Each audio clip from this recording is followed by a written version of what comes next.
Good afternoon, Tuesday, Drew. Good afternoon, Tuesday to you, Ben. What's up, everybody? Hello, everybody in the coffee world. Welcome to Coffee Experts Club, Tuesday edition on January 17th, 2023. We are in 2023. It's been a good beginning of the year so far, I think. Yeah, you're in Belize right now? Belize, I'm on Belize time. That's why I was late to that last meeting. That's what took Is me to get is used to this. little Vivian still down there? No, they actually ran the store here solo-ish for last month. Of course, me like this all the time, but not hands-on. And I was pleasantly surprised at the systems that they organically found for some of the processes that I wouldn't have been as efficient as because I'm not a local. So, they've been solo and they've been kicking butt. I think the last time we talked about De Los Mas, they were looking at or contemplating a store manager. Have they settled on a store manager or any sort of management hierarchy like that yet? Yeah, we've been talking about just a standard. I think what we do in my personal experience, we'll have a manager, an assistant, and then a shift lead, and duties broken down accordingly. Of course, manager is in charge of general accountability. Assistant is going to be more inventory and accountability when the manager's not there, and then the store lead will be. We actually have the shift lead doing more tally management. So that was something I sucked at as a manager, was keeping my tallies on point. And Ben can attest to that. I remember the text I got, finally, you're doing something wrong. You better fix this. So yeah, we've been talking to one of the kids down there, and that was this month while I was gone, was kind of a trial period to see how everything was shaken down and how the relationships went. And we didn't put any titles on anything because I think titles, they're a double-edged sword, So now that I'm back, I think we can kind of nurture the relationship. And I mean, everybody that I assigned the task to did an excellent job. So not disappointed in anybody. How is it? So, like, I mean, I know in our past as managers, we would do like all the dry goods ordering and stuff. Is that kind of difficult because you guys are on they're on such a weird lead time with getting stuff from the US? Does that sort of have to sit with like owner operator? Yeah, it's been complicated. So we have vendors. We have, I think, 3 vendors in Guatemala that we've been speaking with, because there's just not a lot here in this country for exactly what we do as far as suppliers go. So and even in Guatemala, they don't provide exactly the same type of goods that we want. So it has been living with the owner operator and kind of overseeing and managing, and the timeline's weird. It's anywhere between 3 and 5 weeks before we can, like, 3 is kicking butt. With got it on a jet boat here. So Yeah. 5 weeks is pretty standard. So the whole, I mean, we gave them systems for weekly ordering, which is what we're used to, and then had to revamp everything, because it's like, you need to be able to see 5 weeks into the future. Yeah. To make sure you don't run out of anything. Regardless, we ran out of tons of stuff. So we're Frankensteining it together. 5 weeks would be, I mean, even with those ordering systems, 5 weeks is like, that's tough, especially when you don't know if a season's going to change, or like there's an influx of a cruise ship stopping in. Like that's tough. I can see how that would be difficult. Yeah, and there's not a lot of infrastructure as far as like what do you call, like, a newsletter going out for, hey, this month you should be expecting this many tourists through this part of the country. And so I think that's something that we might have to put together. I have historical data, of course, bar graphs that show me and represent how much traffic has come through here in the past. But with COVID, it's not really an accurate representation of what's going to happen because everywhere shut down. So this month that I'm here for another at least 30 days. We're going to head over to Guatemala and actually meet the people that we're working with, because up until now it's just been emails and texts and WhatsApp. WhatsApp's huge outside the US. So we're gonna go meet them, and I've heard, I mean, the way that people do business here, they love face-to-face interaction. So I'm hoping that shaking hands and having those real conversations and meeting the people behind the texts can change some of those timelines. You've been brushing up on your Spanish? Un poquito. When all of this is man, what's just right over the hill is, just setting up your own distribution warehouse. for It was multiple locations. interestingly enough, if you're a distributor, so to import anything, I'm going to share all the secrets because I suppose that's what Coffee Experts Club is. If you import anything, so when we're importing stuff, say from Guatemala or from Mexico or from the US, you pay 30% on top of what you're paying for the goods. So everything costs 30%, and it's a lot. If you become a distributor, you get a 30% discount from the company. So it just eats away the fees you pay for importing everything. So if we can find local people who want to purchase our goods, maybe I'll open an LLC and purchase from myself and become a distributor for myself. Then maybe you can actually, there are ways around it, and it's just that this industry doesn't exist down here. So we could, there's a potential for De Los Mayas to create some of those strong chains and relationships that I think could benefit a lot of people over here. Yeah, I mean, I can't imagine like it would be so, and I don't know like at what point, at how many shops in do you start considering that? I would say maybe like 4 or 5, like getting your own, like Roasters had with Resilient, that warehouse to be able to, because then like your shops could order on a weekly basis because that warehouse is, purchasing 6 months worth of goods at a time.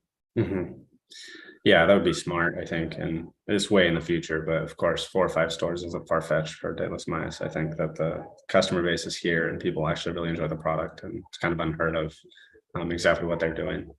So we've talked a little bit about warehousing and what that looks like, and there's so many unseen. So we're just going to keep taking the punches until our face is tough enough to understand where the punches are coming from next.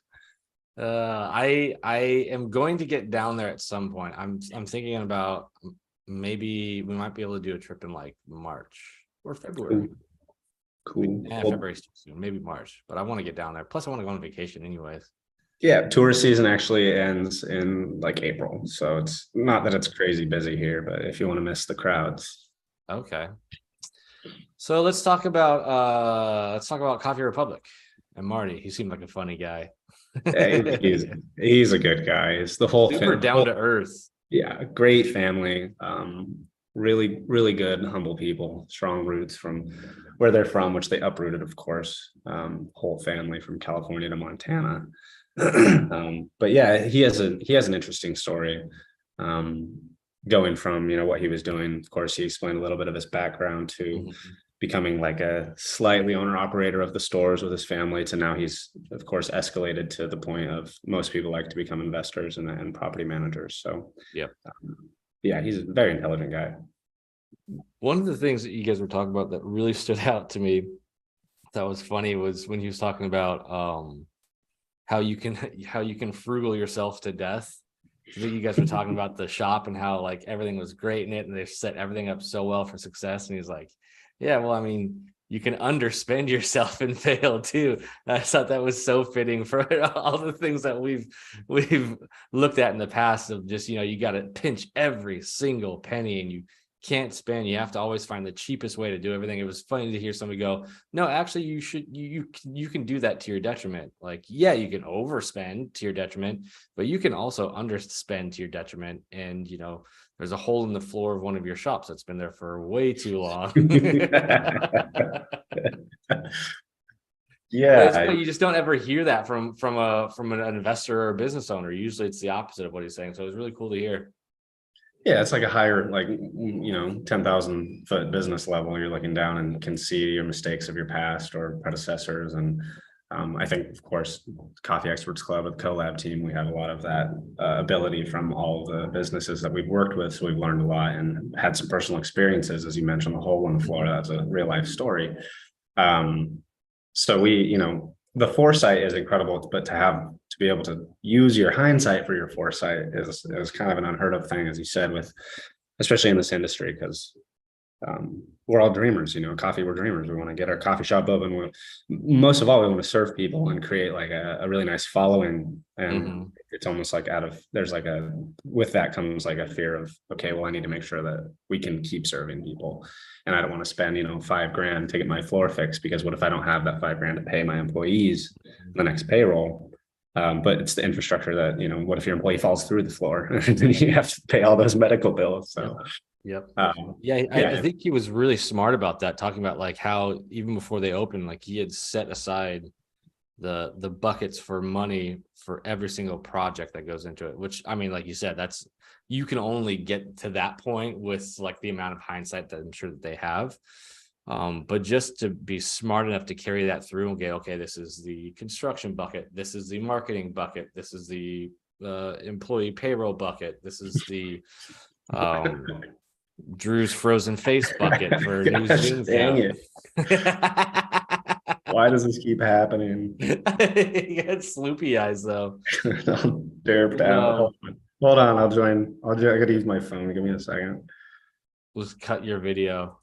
Cut it. Yeah, I please. don't I think I can't. even can. It's like I can't. It's stuck on my ugly face. I can't even get out of the call, bro. Oh, it's Belize, dude. It's like, sorry, you've been on Zoom for too long. I wonder if you join on this one and if it'll kick the other one. Can I just kick that one? Is that better? Jeez, bro. Is it weird looking at your own frozen face? Yeah, is that what I look like sometimes? Like the freeze frame when you pause a movie and someone just looks ridiculous. Can I remove that? If I remove that one, will it remove you too? Am I still in there? Yeah, remove it. Oh, there we go. Yeah. Sweet. Yeah, so I don't think Belize likes Zoom because it always does that to me. They're like, you've been working too long. It's time to take a break. Yeah, look at your droopy face.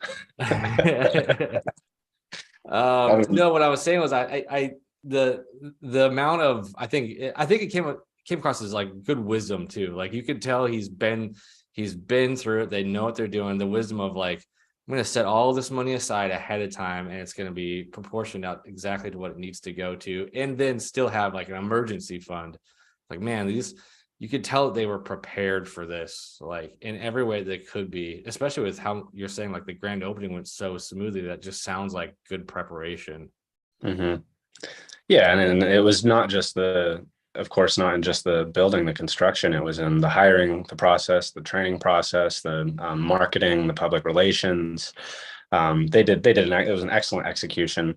And I mean, it's like with anything, if you're rebuilding, say, no, I'm not a mechanic, but if you're rebuilding a car, you don't want to reuse your old washers because you're going to end up spending more money replacing that eventually. You want to be able to rebuild the engine, turn the car on, and have it roll smoothly for the next 100,000 miles. You don't want to have to replace it every 10,000 miles. So the same in business. It is hard up front and can be a headache and can you have your sleepless nights. But I'd rather have my sleepless nights before there are customers than when I open my doors and the customers are sitting right there. Yeah, that's fair. Yeah, rather do it early, and then instead of like running out of product at a certain point while there's customers waiting because you're like, oh shoot, I didn't account for that. I didn't think of that. I wonder, have you heard any rumblings? Are they thinking second location already? Are they still sort of waiting to see how this goes? Yeah, I mean, he mentioned in the call that they'd been eyeing a location, and I think it's all about timing now. So what store one can carry and into store two, and they know as well as we do that when you multiply your locations, you multiply your customer base, and things kind of expand exponentially. They grow faster. Word gets out. It's the organic marketing that happens when you get number two. So they were, I think, even before store number one, eyeballing number two because it's you want to create a foundation that it can stand on itself and run itself. You don't want to have to keep investing or maybe investing and not really knowing. And when you get a couple locations, like it's hard to balance on 1 foot. Then you get 2 feet, it's a little bit stronger, 3 feet and 4 feet, and so on. It gets stronger with every store. But yeah, there's a beautiful location that they have their hands on. That I think it's just about timing. Makes sense. I mean, yeah, nothing sucks more than opening a store in January. Or the winter months period. Although the winter months, he was talking about it's like it snows and then leaves. Like, are there winter months similar, would you say, to like Tri-Cities? Or is it much more snowy there?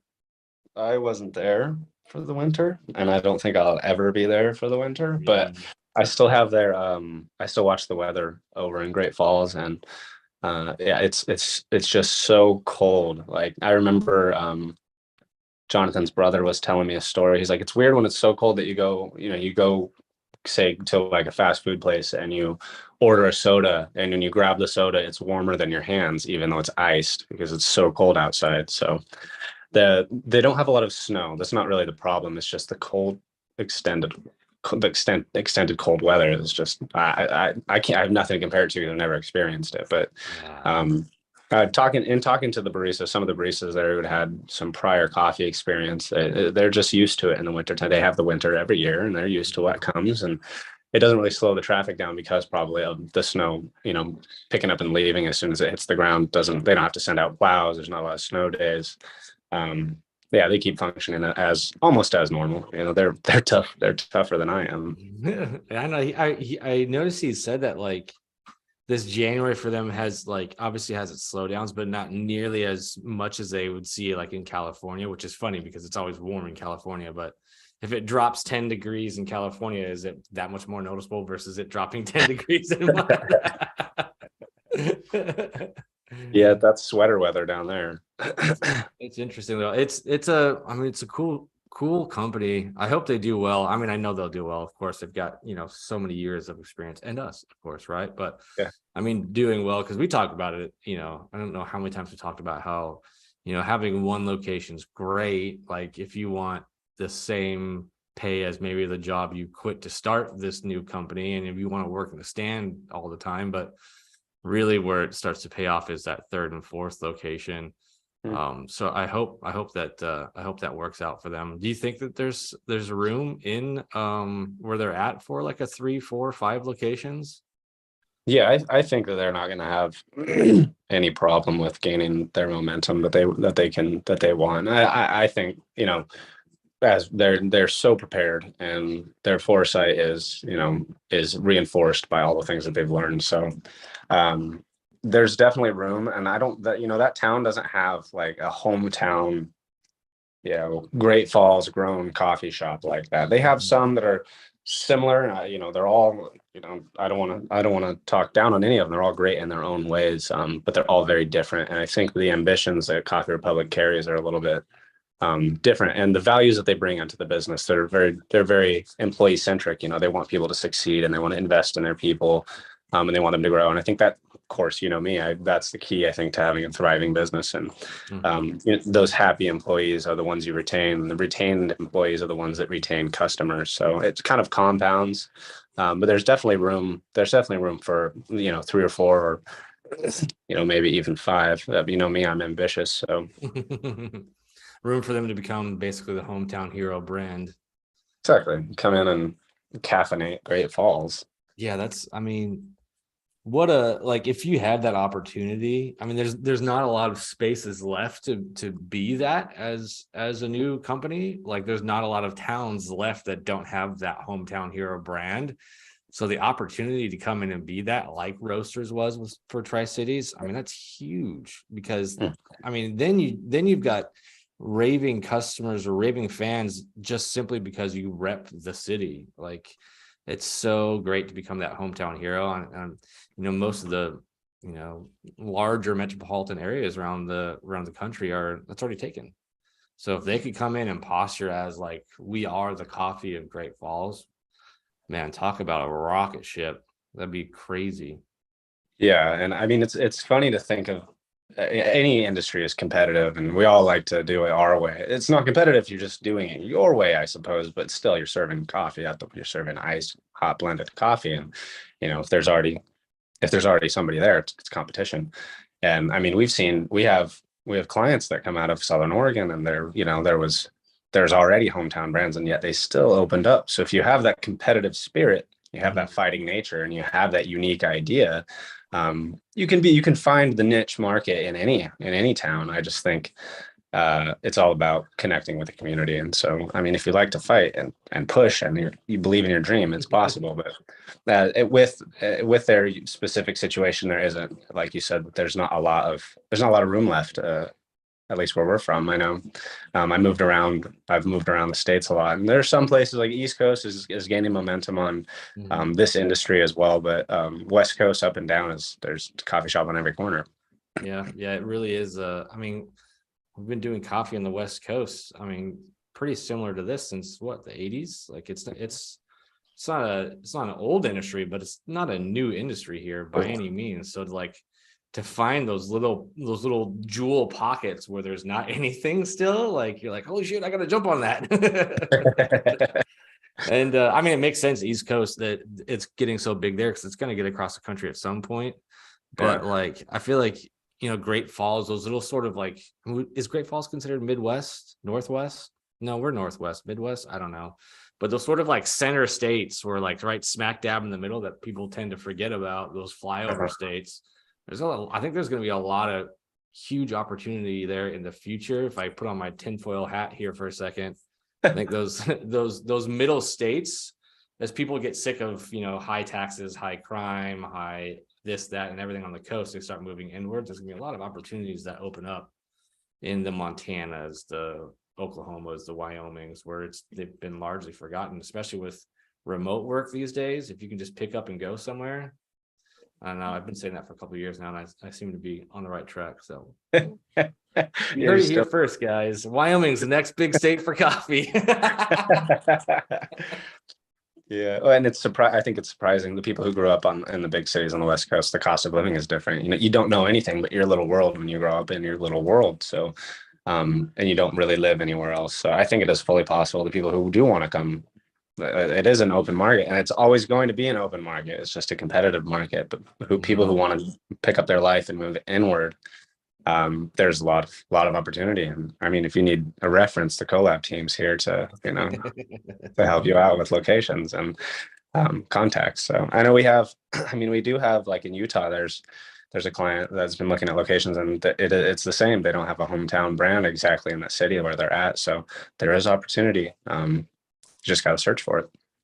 Well, even Human Being, I mean, in Reno, I think Nevada and Arizona seem to be two spots, obviously, because they're like, they're snowbird states that everybody runs to in the winter from up here, but they seem to be growing a lot too. I hear a lot of new shops opening up in Arizona, all around Arizona. I mean, BlackRock is blowing up down there.